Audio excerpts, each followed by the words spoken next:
Ngerasa nggak sih kalau sekarang lagi banyak masalah di lingkungan sekitar kita?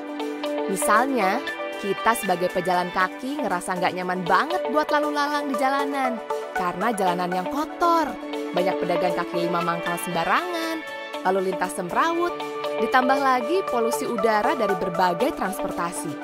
Yang lebih parah lagi, kalau lagi mampir di kota orang, terus nggak tahu arah, bisa nyasar. Gimana enggak, papan informasi di jalanan kadang minim banget.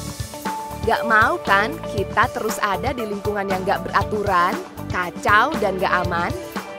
Gimana cara ngubahnya? Nah, kita butuh yang namanya penataan untuk membuat wilayah atau kota seperti yang kita inginkan. Yang paling penting dalam menata ruang yang berkualitas harus mengacu pada tahapan pengaturan, pembinaan, pelaksanaan, dan pengawasan. Semua kegiatan itu udah ada di dalam sistem penataan ruang. Apa sih sistem penataan ruang itu? Bayangin kamu lagi berdiri di tengah kamar. Perhatikan bagian sudut terpojok di kamar. Di situ adalah titik yang akan membentuk ruang kamarmu. Lalu di luar kamar ada ruang-ruang lainnya yang membentuk deretan ruang. Kemudian kita sebut wilayah rumah. Suatu ruang pasti memiliki ciri-ciri yang cukup jelas, yaitu berfungsi sebagai wadah, pengarah, pembatas, pencipta suasana, dan pembentuk perilaku. Ruang di bumi ini terbatas, tapi jumlahnya relatif tetap. Masalahnya, jumlah manusia dan aktivitasnya terus berkembang secara pesat. Padahal, ruang di bumi kan bukan cuma untuk manusia. Makanya, kita perlu bikin penataan ruang untuk menjamin kualitas ruang wilayah supaya terjaga keberlanjutannya demi peningkatan kesejahteraan masyarakat dan mewujudkan bangsa yang berkeadilan sosial. Dalam kegiatan penataan ruang, perlu memperhatikan daya tampung dan daya dukung wilayah atau kawasan. Misalnya, suatu wilayah yang cuma bisa nampung 10.000 orang, ternyata malah nampung 50.000 orang. Apa jadinya? Tentu saja bisa muncul banyak masalah. Mulai dari alih fungsi lahan yang nggak terkendali, kualitas lingkungan makin menurun, permukiman kumuh, bencana, sampai global warming.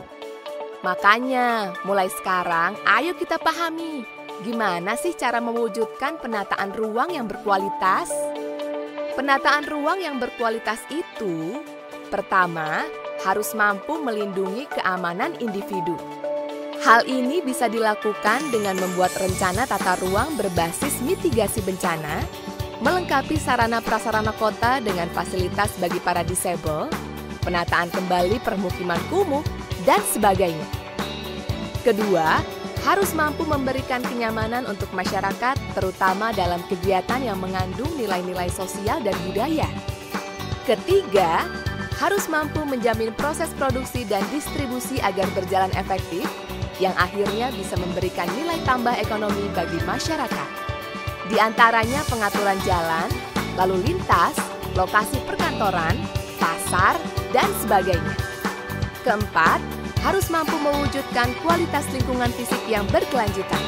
Misalnya, penanaman mangrove untuk menjaga ekosistem pesisir pantai. Pemerintah Indonesia saat ini telah mempersiapkan penyelenggaraan penataan ruang dengan sebaik-baiknya melalui peraturan perundangan, serta norma, standar, pedoman, dan kriteria atau NSPK. Selanjutnya, harus ada pembinaan untuk meningkatkan kinerja penataan ruang yang diselenggarakan, seperti melakukan koordinasi, sosialisasi, sistem informasi, dan peran masyarakat. Setelah itu, barulah bisa dimulai tahap pelaksanaan, meliputi perencanaan tata ruang, pemanfaatan ruang, dan pengendalian pemanfaatan ruang. Terakhir, dilakukan pengawasan agar penyelenggaraan penataan ruang dapat terwujud sesuai peraturan perundang-undangan.